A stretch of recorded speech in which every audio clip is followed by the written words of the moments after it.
Welcome to Lakshmi food. સ્વાગત છે તમારું મારી યુટ્યુબ ચેનલમાં. તો ચલો, આજે આપણે બનાવવાના છીએ ભાખરી પીઝા. એકદમ હેલ્ધી, ટેસ્ટી અને બજારમાં મળે એવા સરસ ક્રિસ્પી એવા સરસ મજાના આપણે ભાખરી પીઝા બનાવવાના છીએ. આપણે મેદાના લોટનો જે બેઝ મળે છે એ બેઝનો ઉપયોગ નથી કરવાના. અને આજે આપણે બનાવવાના છીએ ભાખરી પીઝા.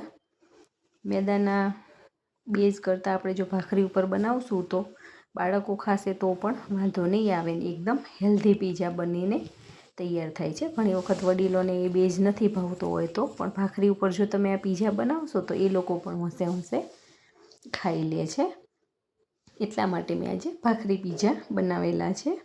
હવે ભાખરી પીઝા બનાવવા માટે તમારે કેટલા પીઝા બનાવવાના છે એ પ્રમાણે તમારે ભાખરીનો લોટ લઈ લેવાનો છે. અને લોટની અંદર ટેસ્ટ પ્રમાણે મીઠું અને મુઠ્ઠી પડતું મોણ એડ કરવાનું છે.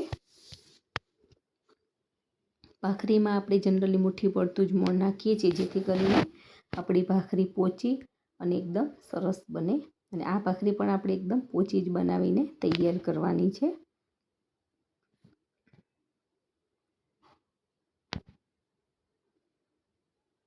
તો તેલનું મોણ એડ કરેલું છે. હવે હાથ વડે સરસ લોટમાં તેલ સરસ આવી રીતે મિક્સ કરી લેવાનું છે.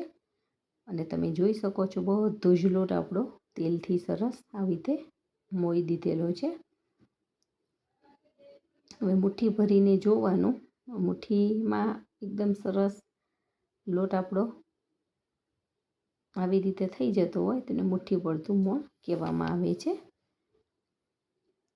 મોણ આપણું એકદમ પરફેક્ટ છે. થોડુંક પાણી નાખતા જઈને આપણે એનો સરસ લોટ બાંધી લેવાનો છે.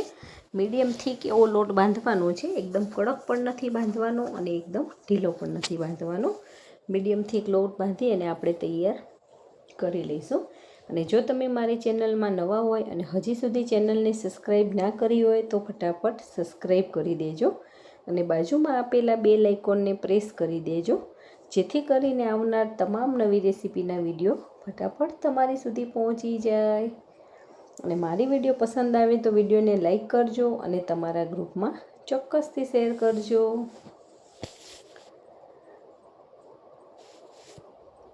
તો જરૂરિયાત પ્રમાણે આપણે પાણી નાખતા જઈ અને લોટને સરસ બાંધી લીધેલો છે. લોટ અત્યારે આવો મીડિયમ થીક રાખવાનો છે.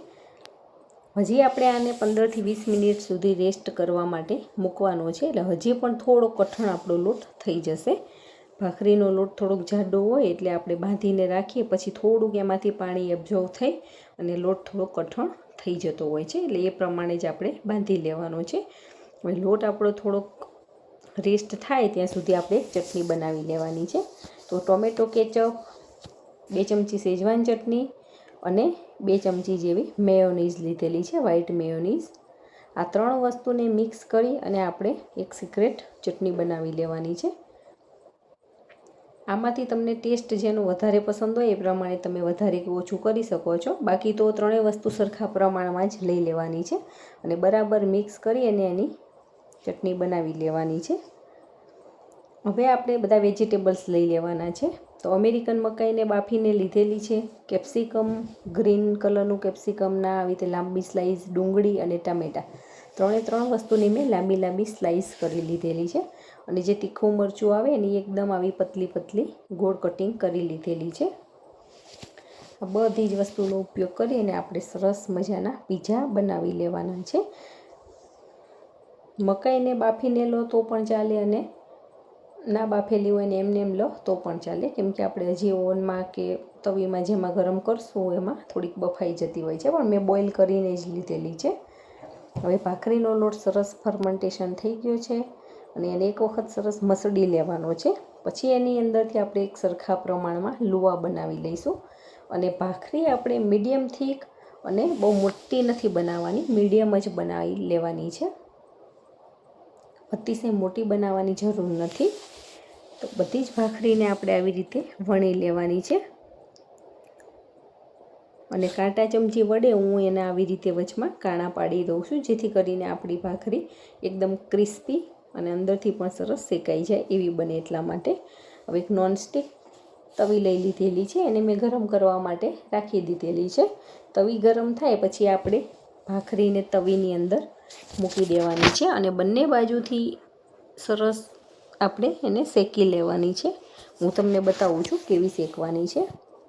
થોડીક ઉપરથી ડ્રાય થવા માંડે પછી એને આવી રીતે પલટાવી લેવાની છે.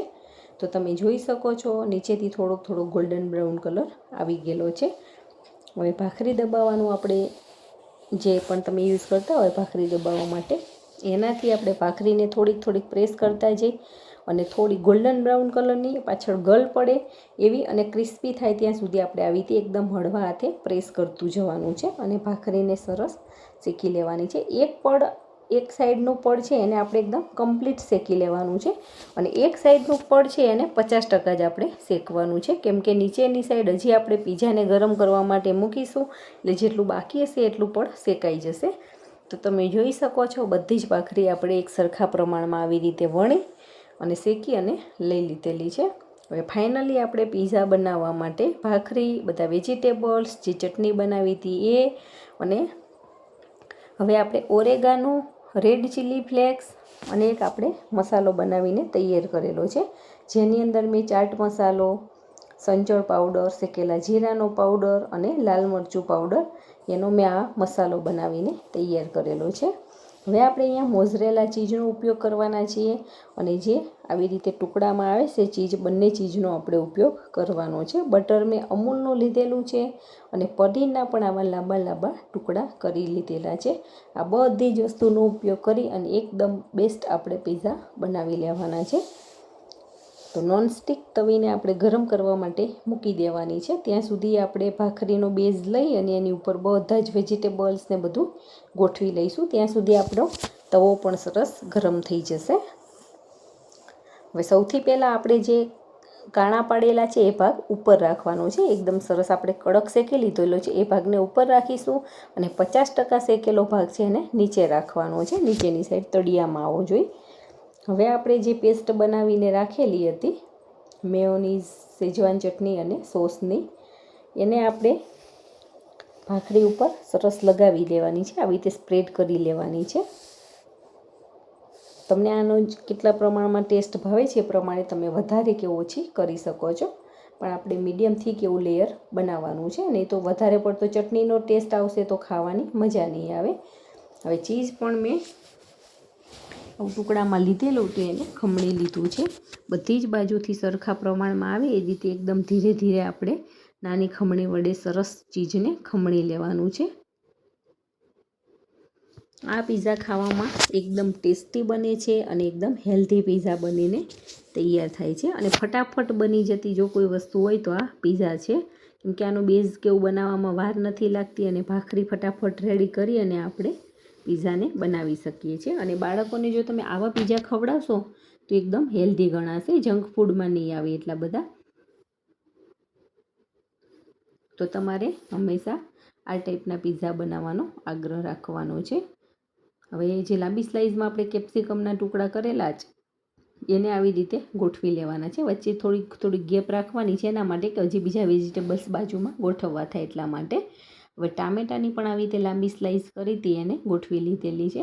તમે જોઈ શકો છો એકદમ કલરફુલ અને એકદમ સરસ ફિનિશિંગવાળો આપણો પીઝા તૈયાર થઈ રહેલો છે.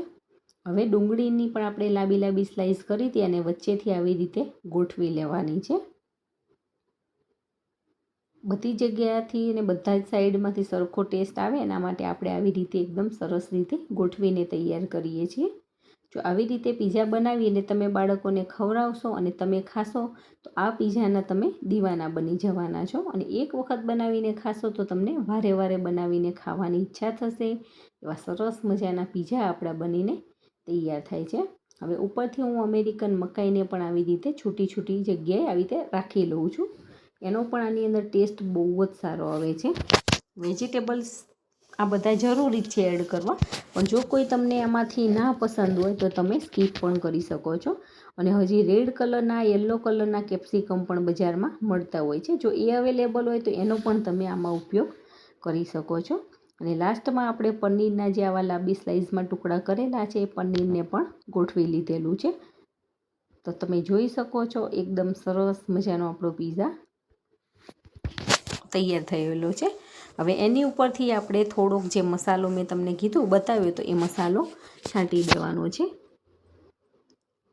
અને હવે ઉપરથી આપણે મોઝરેલા ચીઝ એડ કરવાની છે. બધી સાઈડેથી સરખા પ્રમાણમાં આવે એવી રીતે મોઝરેલા ચીઝને આવી રીતે ઉપરથી નાખી અને સરસ ફેલાવી લઈશું. તો તમે જોઈ શકો છો કે આપણો પીઝા સરસ બનીને તૈયાર થવાનો છે. ઉપરથી ઓરેગાનો, રેડ ચીલી ફ્લેક્સ અને આપણે ગ્રીન કલરની ચટણીની જેવી ગોળ ગોળ સ્લાઈસ કરી હતી એને મેં લીંબુ અને મીઠાના પાણીમાં થોડીક વાર ડબોળી રાખી છે, જેથી કરીને એની તીખાશ ઓછી થઈ જાય. અને પછી આપણે 2 થી 3 જેવા ટુકડા આપણે પીઝાની ઉપર મૂકવાના છે, જેથી કરીને એમાં સરસ સ્પાઈસી લાગે અને આપણા પીઝા સારા લાગે એટલા માટે. હવે પેન નોનસ્ટિક તવી આપણી ગરમ થઈ ગયેલી છે, એની અંદર થોડુંક બટર એડ કરી દેવાનું છે. જેવડી સાઈઝની ભાખરી હોય એટલામાં આપણે બટર લગાવી લેવાનું છે. અને એની ઉપર એકદમ હળવા હાથે આપણે જે ભાખરી ઉપર વેજીટેબલનું જે મસાલો બનાવીને રાખ્યો છે, આવી રીતે તૈયાર કરેલો છે, એને આપણે તવીમાં મૂકી દેવાનો છે. અને ઉપર મોટી સાઈઝનો આવું બાઉલ આવે એ ઢાંકી દેવાનું છે, જેથી કરીને અંદર બફાઈ સરખું જાય વેજીટેબલ્સ અને ચીઝ પણ આપણી સરસ મેલ્ટ થઈ જાય એટલા માટે. તો 6 થી 7 મિનિટ એકદમ સ્લો ગેસની ફ્લેમ ઉપર આપણે આ પીઝાને શેકી લીધેલો છે. આવો પીઝા બનાવવા માટે તમારે ઓવનની પણ જરૂર નહીં પડે અને ઘરમાં જ રહેલી આવી રીતે નોનસ્ટિક તવીની અંદર પણ તમે પીઝા બનાવી શકો છો. આના માટે તમારે સ્પેશિયલ ઓવન લેવાની જરૂર નથી. તો છે ને એકદમ સરસ, જોતાં જ ખાવાનું મન થઈ જાય એવા સરસ મજાના ભાખરી પીઝા આપણા બનીને તૈયાર થઈ ગયા છે. તો એને આપણે સર્વ કરી લઈશું. તમે પણ આવી રીતે બનાવો ને એન્જોય કરો. Thank you.